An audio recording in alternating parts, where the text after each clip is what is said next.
वास्तविक संख्याएं सिर्फ दो ही तरह की होती है, या तो परिमेय या तो फिर अपरिमेय। आप उसको परिमेय मानना और परिमेय मानने के बाद उसको गलत साबित कर देना कि हमने जो आपको परिमेय माना है वो गलत है। इसका मतलब रूट भाई साहब आप क्या सिद्ध हो गए? अपरिमेय सिद्ध हो गए। क्या इतनी बात समझ में आ गया? तो आज हम लोग करने वाले हैं कि रूट 5 एक क्या है? अपरिमेय संख्या है। समझ में आ गया? तो इसके लिए आपको कुछ चीज़ें जाननी होंगी जिसको मैं अभी आपको बताने वाला हूँ। ठीक है, आप उस पर फोकस करो, ध्यान दो और समझो। अगर आप उन चीज़ों को समझ गए तो रूट 5 एक अपरिमेय संख्या आसानी के साथ आप आराम से कर लोगे। ठीक है, तो पहला चीज, क्या 12 को 4 विभाजित करता है? करता है। क्या 15 को 5 विभाजित करता है? बिल्कुल करता है। क्या 18 को 3 विभाजित करता है? बिल्कुल करता है। तो क्या हम 12 के बराबर 4 गुना कुछ लिख सकते हैं?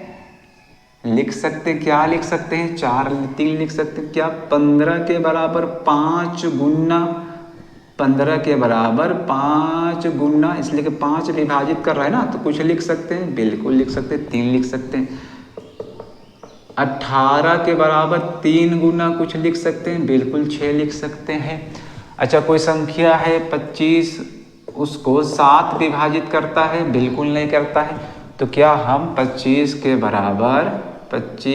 बराबर 7 गुना कुछ लिख सकते हैं? बिल्कुल नहीं लिख सकते। कोई पूर्णांक की बात हो रहा है यहाँ पर ना, पूर्णांक की याद रखने, पूर्णांक में क्या क्या होता है? 1 2 3 4 5, अब आगे जितना भी जाओ, जीरो भी इंक्लूड कर लो और पीछे -1 -2 -3 है ना। फ्रैक्शन वाले संख्या, दशमलव वाले संख्या पूर्णांक में नहीं होती है। ठीक है, क्या इतना बात समझ में आ गया? तो इसी तरह अगर मान लो कि ए है, अब नंबर छोड़ दो, कोई अल्फ़ाबेट लेते हैं, वो भी कुछ नंबर ही है, लेकिन एग्जैक्ट हमको पता नहीं कितना नंबर है। तो कोई है ए, कोई नंबर ए है, उसको विभाजित करता है बी। तो क्या आप इसे लिख सकते हो? ए बराबर बी गुना कुछ पूर्णांक? हाँ, लिख सकते हैं। कुछ पूर्णांक को फिलहाल सी मान लेते हैं। ठीक है, अगर इसी तरह x को y विभाजित करता है तो क्या x बराबर y गुना आप कुछ लिख सकते हैं? कुछ को भी फिलहाल k मान लेते हैं।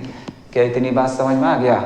अच्छा, इसका एक पहलू ये हुआ। दूसरा पहलू, अगर आपको पहले से ही ऐसा दिया हुआ रहे, मान लो कि आपको दिया हुआ है a बराबर x गुना y, तो इससे आप क्या समझोगे? इससे आप ये समझोगे कि जो x है वो क्या कर रहा है? a को विभाजित कर रहा है, और y भी क्या कर रहा है? a को विभाजित कर रहा है।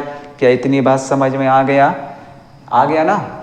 चलो ठीक। ऐसे यहाँ से आप समझ सकते हो कि जिस तरह 4 कर रहा है 12 को विभाजित, तो 4 गुना कुछ लिखे 12 के बराबर। तो क्या 3 नहीं कर रहा है जी? कर रहा है ना। जिस तरह 5 कर रहा है तो क्या ये 3 नहीं कर रहा है? 3 कर रहा है तो क्या ये 6 नहीं कर रहा है? इसको विभाजित कर तो रहा है ना। तो ये बात यहाँ अगर कहीं आपको ऐसा लिखा हुआ मिल जाए कि a बराबर x गुना y, इससे समझ जाना कि x भी a को विभाजित करता है और y भी a को विभाजित करता है। ठीक है, और पहली बात, अगर कोई नंबर किसी को विभाजित करेगा तो उस नंबर के बराबर जिसको किया जा रहा है विभाजित करने वाला गुना कुछ। क्या इतना समझ में आ गया? ठीक। मान लो कि p कोई अभाज्य संख्या है और वो a स्क्वायर को विभाजित करता है, तो वो a को भी विभाजित करेगा। जैसे 36 को विभाजित करता है 3 अभाज्य है ना। 36 किसका स्क्वायर है? 6 का स्क्वायर है। तो 3 6 को विभाजित नहीं करेगा? करेगा ना, बिल्कुल करेगा। इस तरह 5 100 को विभाजित करता है, तो 100 किसका स्क्वायर है? 10 का स्क्वायर है। तो क्या 5 10 को विभाजित नहीं करेगा? करेगा। लेकिन शर्त क्या है कि जो विभाजित करने वाला नंबर होगा वो क्या होगा? अभाज्य होगा। अगर भाज्य होगा तो कर भी सकता है, नहीं भी कर सकता है, लेकिन अभाज्य रहेगा तो करेगा ही। जैसे 4 क्या है? भाज्य 36 को विभाजित करता है। 6 के स्क्वायर है ना 36, मतलब 4 6 के स्क्वायर को विभाजित करता है। तो क्या 4 6 को भी विभाजित करता है? क्या 4 6 को भी विभाजित करता है? बिल्कुल नहीं करता। यहाँ शेषफल 2 बच जाएगा। ठीक है, तो हमें सिद्ध करना है कि रूट 5 क्या है? एक अपरिमेय संख्या है। तो हम लोग उसका उल्टा मान लिए। क्या मान लिए? माना कि रूट 5 एक क्या है? परिमेय संख्या है। तो जब p √5 एक परिमेय संख्या होगा तो क्या हम इसे p/q में लिख सकते हैं? बिल्कुल लिख सकते हैं, क्योंकि परिमेय संख्या उसी को न कहते हैं जिसे p/q में लिखा जा सकते हैं।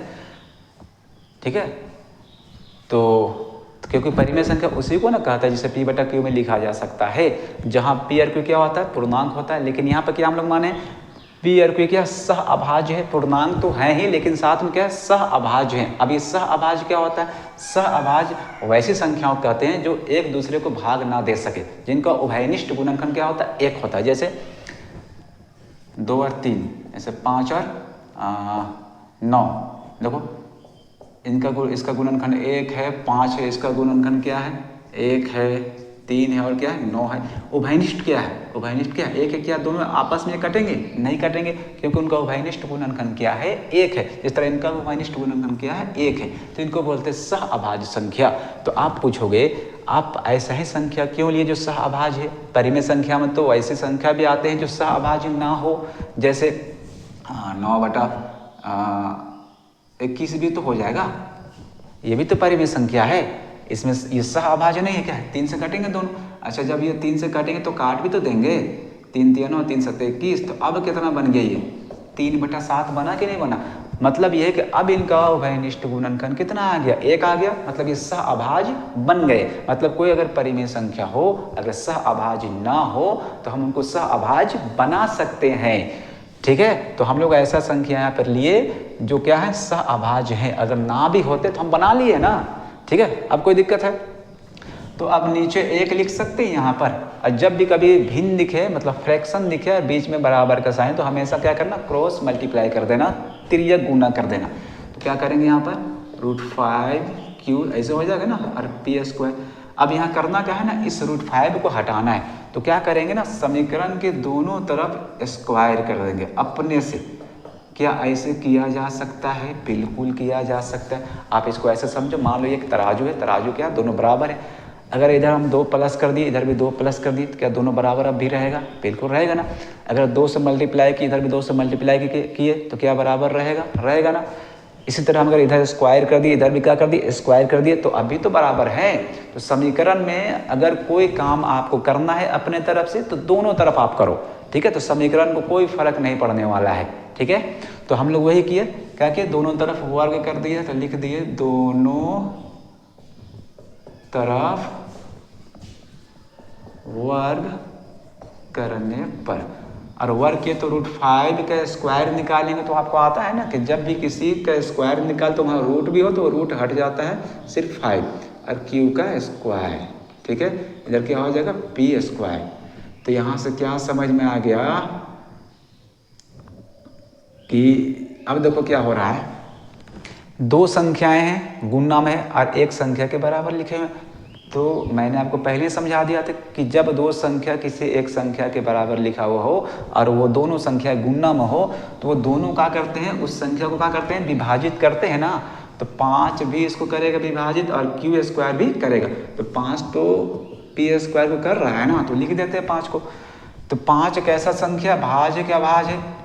तो क्या है? 5 अभाज्य। तो जब कोई अभाज्य संख्या किसी के स्क्वायर को विभाजित करता है तो वो उसको भी तो करता है ना। तो वही लिख दिए, जब 5p² को विभाजित करेगा तो क्या होगा? 5p को भी तो करेगा। कोई दिक्कत है? नहीं। और जब 5p को विभाजित कर रहा है तो p बराबर 5 गुना कुछ नहीं आ जाएगा? आएगा ना। इसलिए कि 5 जब p को विभाजित कर रहा है मतलब 5 के टेबल में p आएगा, मतलब 5 गुना कुछ आएगा। उदाहरण से पहले आपको समझा चुके हैं। तो हम ले लिए p बराबर 5 गुना c जहाँ कोई क्या है? c जहाँ कोई पूर्णांक है। कोई दिक्कत है? नहीं। अब क्या करते हैं? p का मान समीकरण 1 में रख देते हैं। तो समीकरण 1 इसको ले लेते हैं। तो यहाँ पर क्या है? 5q² है बराबर p। तो p के लिए क्या लिखना है हम लोग को? p का मान कितना निकाले? 5c निकाले है ना। तो 5c p में स्क्वायर, तो यहाँ पे स्क्वायर हो जाएगा। तो 5q² बराबर क्या हो जाएगा? 5 का स्क्वायर 25 और c²। ठीक है, ये 5 गुना में है ना, कहाँ चल जाएगा? डिवाइड में चला जाएगा, इधर भागा में चला जाएगा। तो 5 से कट जाएगा, 5 5 25। कोई दिक्कत है? तो क्या आ गया? q² बराबर 5c² आया। तो अब फिर से देखो एक संख्या है उसके बराबर दो संख्या गुना में लिखे हुए हैं, है ना। इसका मतलब क्या है, ये दोनों संख्याएं इसको विभाजित करेंगी। इसका मतलब 5 भी तो विभाजित करेगा। कोई दिक्कत है?